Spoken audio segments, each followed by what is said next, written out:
और चलिए अब आपको तस्वीरें दिखाते हैं। राज्यपाल कलराज मिश्र कार्यक्रम में शिरकत कर रहे हैं। ये तस्वीर राज्यपाल कलराज मिश्र के कार्यकाल के 4 साल पूरे होने पर कार्यक्रम का आयोजन। आज राज्यपाल के कार्यकाल को 4 साल पूरे हो रहे हैं। 4 साल पूरे होने पर राज्यपाल कलराज मिश्र की प्रेस कॉन्फ्रेंस की तस्वीर आपको दिखा रहे हैं। राजभवन में राज्यपाल कलराज मिश्र प्रेस कॉन्फ्रेंस कर रहे हैं। अब से थोड़ी देर में प्रेस को संबोधित वो करने वाले हैं।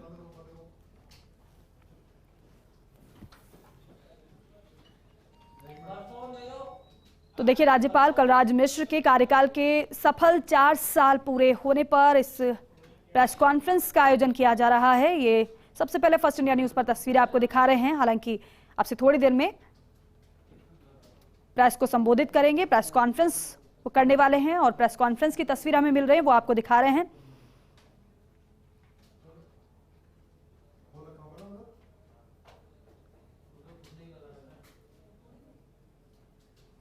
तो देखिए, बेहद खास मौका है ये। आज राज्यपाल के कार्यकाल को 4 साल पूरे हो रहे हैं। पुस्तक का विमोचन किया गया है इस मौके पर। तो देखिए, राज्यपाल ने एक पुस्तक का विमोचन किया है। जो कुलाधिपति के रूप में राज्यपाल महोदय ने विभिन्न विश्वविद्यालयों में जो अपने उद्बोधन दिया उसमें मौलिक माननीय आज का दिन बेहद खास, और ये किताब इस रूप में खास लगेगी आप सभी को कि इसमें माननीय राज्यपाल महोदय की शिक्षा और संस्कृति क्योंकि उनके कार्यकाल के सफल 4 साल पूरे हो गए और क्या बातें उनकी तरफ से बताई जाती हैं प्रेस कॉन्फ्रेंस के दौरान, किस तरह से उनका ये 4 साल का सफल सफर रहा है, ये तमाम बातों का जिक्र उनके शब्दों में उनकी तरफ से किया जाएगा। ये पुस्तक का विमोचन राज्यपाल ने किया है और बेहद अहम किन बातों का जिक्र इन पुस्तकों में होगा ये पढ़ने के बाद ही पता चलेगा, लेकिन फिलहाल इसका विमोचन कर दिया गया है। विमोचन के बाद ये पुस्तक पढ़ने के लिए उपलब्ध होंगी। राज्यपाल कलराज मिश्र के कार्यकाल के 4 साल पूरे होने पर प्रेस कॉन्फ्रेंस का आयोजन। आपसे थोड़ी देर में प्रेस कॉन्फ्रेंस होंगी, लेकिन प्रेस कॉन्फ्रेंस से पहले पुस्तक का विमोचन राज्यपाल ने किया है। राज्यपाल महोदय द्वारा संविधान संस्कृति की उज्जवल राह की संज्ञा प्रदान की गई है और इसके पीछे शायद माननीय राज्यपाल महोदय की एक मंशा यह भी रही है कि जो कुछ राजस्थान में संविधान संस्कृति की जागरूकता के लिए पिछले 4 वर्षों में हुआ है, वैसा मुझे लगता है पूरे देश में कहीं पर भी नहीं हुआ है।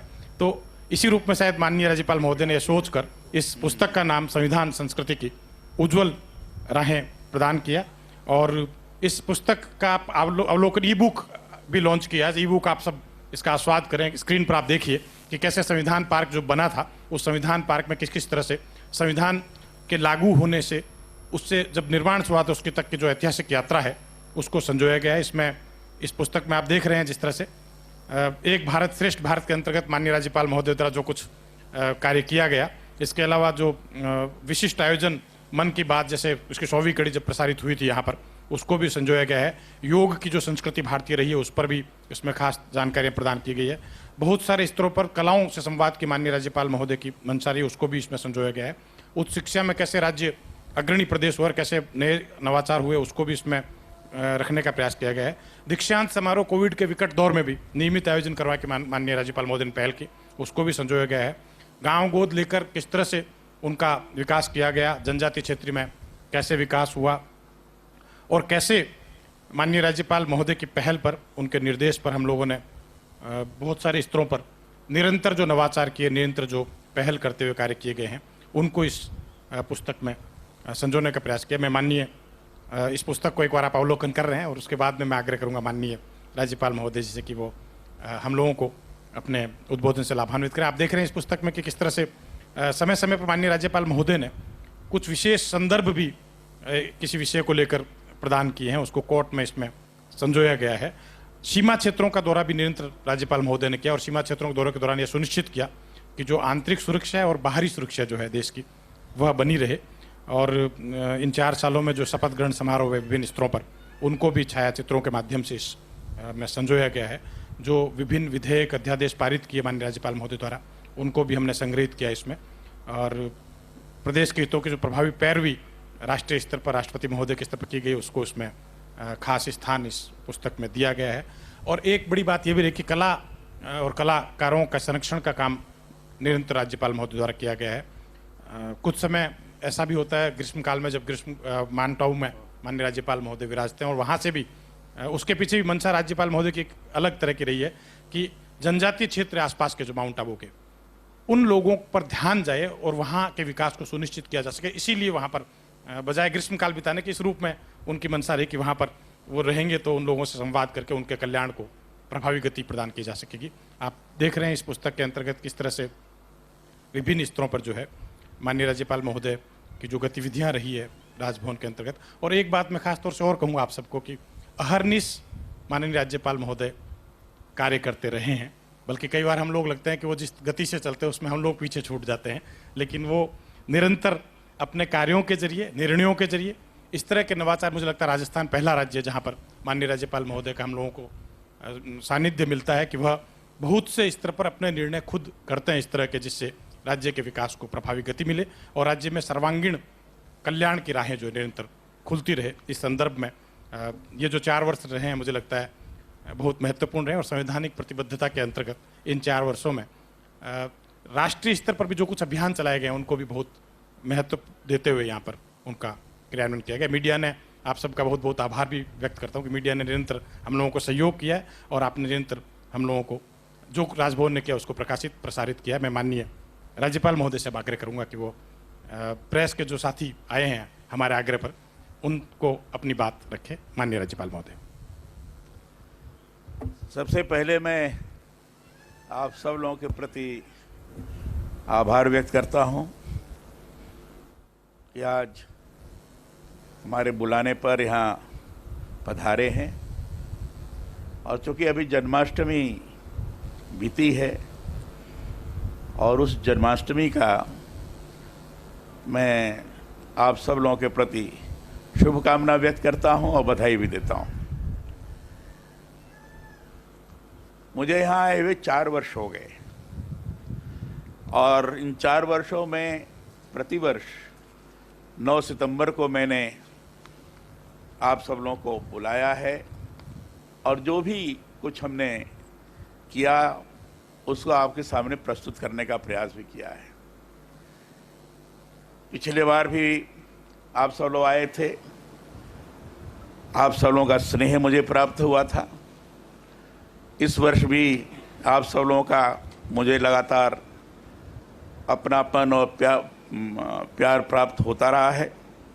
आज आप आए हैं और इसलिए मैं सबसे पहले आप सब लोगों के प्रति आभार व्यक्त करता हूं। मुझे इस बात की प्रसन्नता है कि राजस्थान के राज्यपाल पद पर रहते हुए पिछले 4 वर्षों में संविधान के प्रति जो आस्था, विश्वास और श्रद्धा रही है उसे आगे बढ़ाने के लिए अपने कर्तव्य की दिशा में कुछ सार्थक कर सका हूँ। मैं ये मानता हूँ कि मेरे ये 4 वर्ष संविधान संस्कृत की उज्जवल राहें, संविधान संस्कृत की उज्जवल राहों को समर्पित रहे हैं। इन राहों में जन जन का विश्वास मुझे प्राप्त हुआ है। आप सभी का प्यार और सहयोग मिला, निरंतर नई दृष्टि भी मिली है। इसी से संविधान संस्कृत के प्रसार का शायद मैं संवाहक बन सका हूँ।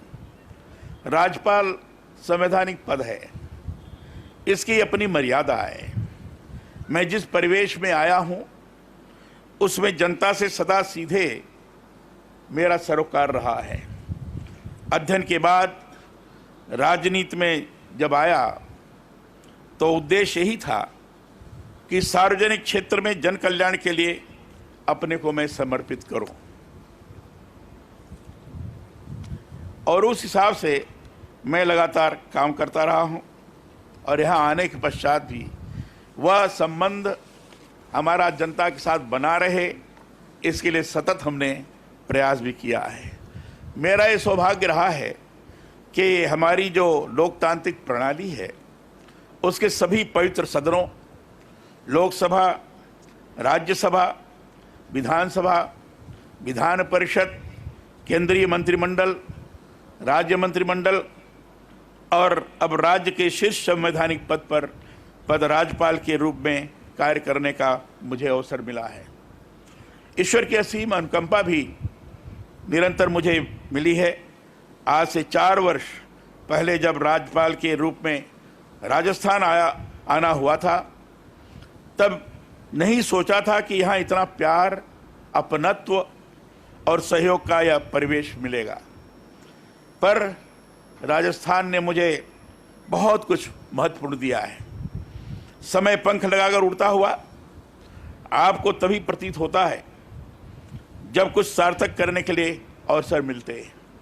राजस्थान के राज्यपाल और विश्वविद्यालयों के कुलाधिपति के रूप में पिछले 4 साल की बड़ी उपलब्धि कोई रही है तो वह यह है कि इस दौरान संविधान संस्कृत की उज्जवल राहों पर चलते हुए इस पथ पर चलने के लिए दूसरों को भी प्रेरित कर सका हूँ। राज्यपाल पद पर मेरे कार्यकाल के जब 3 वर्ष पूरे हुए थे, तब मैंने संकल्प से सिद्धि की बात कही थी। उस समय संकल्प यह था कि इस राज्य के संवैधानिक प्रमुख पद पर रहते भारतीय संविधान की जो हमारी मौलिक दृष्टि है, उसका अधिकाधिक प्रसार कर सकूं। इसकी सिद्धि के लिए बहुत सारे नवाचारों को अपनाते हुए संवैधानिक मूल्यों को मूर्त रूप देने की शुरुआत की। मैंने इस बात को निरंतर अनुभव किया है कि संविधान की बात तो बहुत से स्तरों पर हम करते हैं, परंतु उसमें निहित उद्देश्य का और मौलिक कर्तव्यों के बारे में अभी भी बहुत अधिक जानकारी नहीं है। भारतीय संविधान देश का सर्वोच्च विधान ही नहीं है, यह हमारे मानवीय संस्कृति से ओतप्रोत पवित्र ग्रंथ है। मन में संकल्प यही था कि संविधान के हमारी पवित्र संस्कृति और उससे जुड़ी अपनी आस्था की अभिव्यक्ति कर सकूं। इसलिए मैंने अपने हर सार्वजनिक कार्यक्रम में पहले संविधान के उद्देश्य का और